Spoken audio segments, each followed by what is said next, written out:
My cat's breath smells like cat food. Period. Ralph Wiggum, The Simpsons. If someone were to ask me, who's your favorite character on The Simpsons, I would say, probably Ralph Wiggum. Yeah, him too. His evil twin. I don't know if you know him or not. Yeah, he's always going around being really smart. Either that or Homer. I mean, Homer's just classic, obviously. I just wanted to throw something out there. I've been mentioning in a few of these videos the Goat Simulator. Well, I haven't had a lot of time to play it, I should say. But the times that I have played it have been the most ridiculous moments in gaming history that I can remember. Like, you play this goat. Let me give you a quick, brief review, and I'll give you my score at the end. What do you think of that? I'm going to start doing this. I'm going to review everything. This block. That's tonight on the road to 40. No. Goat Simulator. It's a game where you play a goat. Yeah, it's graphically okay. It's not the best looking game I've ever seen. But you run around. If you left click, you butt your head. So if you're coming up to a fence, a car, a house, a person, whatever you want, you left click, boom, and it pretty much blows up or kills whatever is in its path. It's pretty indestructible, this goat. If you right click, when you're in the air, he just does flips. Q makes him go limp. He just literally, you can still move forward with him, but he just kind of flops like a sack of potatoes or something like that. E allows you to use your tongue to grab items such as people, dead people, living people, doesn't matter. Pretty much anything. So this game seemed pretty crazy for me. Me and my boys were just playing it, checking it out. They were laughing. We were all laughing playing this game. And then you start discovering these crazy things, like you can go up a ladder, but it's not graphically built for, you know, the goat to look like it's going up the ladder. So you come to ladders, the goat just goes pretty much straight up it. So it's just ridiculous. Like, the flaws in the game add to the ambiance of it, I guess. You can just go into somebody's house who's having a nice dinner and just destroy everything in its path. Well, these are the basic commands. You know, you can jump, flip, lick, butt your head, and so on and so forth. Well, I started digging in a little bit deeper, and I discovered a few other things that you can do. At the top of the tower, there's a wooden tower at the beginning of the game where you spawn. If you go in there, there's lines of goats in this huge stone, throne room, basically, and tapestries and fires burning. And when you get to the end, as you go by the goats, they all bow down to you. When you get to this skull-covered throne, you can flip onto it, and you become their king for all time. And you get this black goat skull that goes over your head. I mean, it's little things like that in the game that are just hidden and that are just awesome.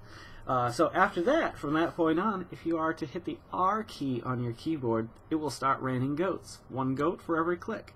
And it just gets crazy. You can go into a crowd of people, just start dropping goats on them. They're dead. You ever have a goat fall on you? I have. It was sexy. No.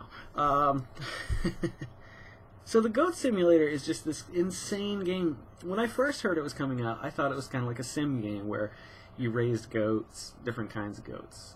Goats for milking, goats for laying eggs, goats for, I don't know, bristles for brushes. I don't know. You know what I mean. Obviously not laying eggs. And so when I actually got my hands on it and got to play it, I was quite startled to see what it actually was. I mean, it's just crazy. You can go down water slides and flip around all crazy. And I mean, there's little secrets. I don't want to give out everything. You can make aliens come down and take you into space. Like, this is a crazy game. Like, whoever thought of this? I guess it's Coffee something Studios. I can't remember the name of them, but they've just made an awesome game. It's not perfect. It's not polished, but it's one of those games where you can just pick up and play it for 10 minutes or 3 hours and just either dig as deep as you want or just play it on the surface and have fun. So what we've come to is the end of this video.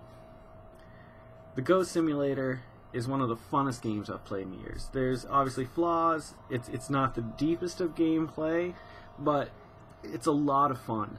So I would give it a 7.5 on a scale of 10.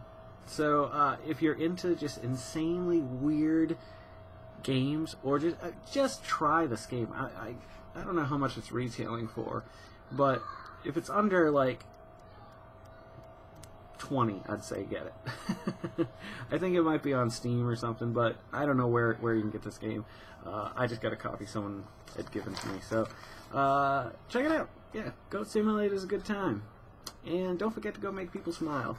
Tonight we're going to go over the whole living in the moment versus planning for the future. So come back tonight, and I've got a lot to say about that. Like I said in last night's video, I think it's going to be a long episode. I might have to just break it up into parts like I normally do. But my parts are normally different subject matter. Tonight I think this is going to be a long one because I've got a lot to say about it. I also want to talk about social media if I get to it tonight. I've always been a part of either, MySpace or Facebook or whatever's out there, but like I kind of fell behind when Twitter came out and Instagram and Pinterest and all this, but I'm starting to realize that there's a web of social media that you almost have to be a part of everything or you get lost. Like Facebook, I would say, is the center of it all. Like if you're not on Facebook, you can get by. I mean, Twitter's great for getting lots of quick information and stuff like that, and I heard their interface is more like Facebook now anyway. But I want to talk about how everything kind of meshes and how sharing on one, you can share on all of them. I don't know. I mean, maybe it's a boring subject and will last like 3 minutes, but it's something I want to talk about. So tune in tonight, true believers, and we will discuss some things, some stuff, and who knows what else might happen. You just never know. I don't know. Do you know? Find out tonight on The Road to 40. Episode 24.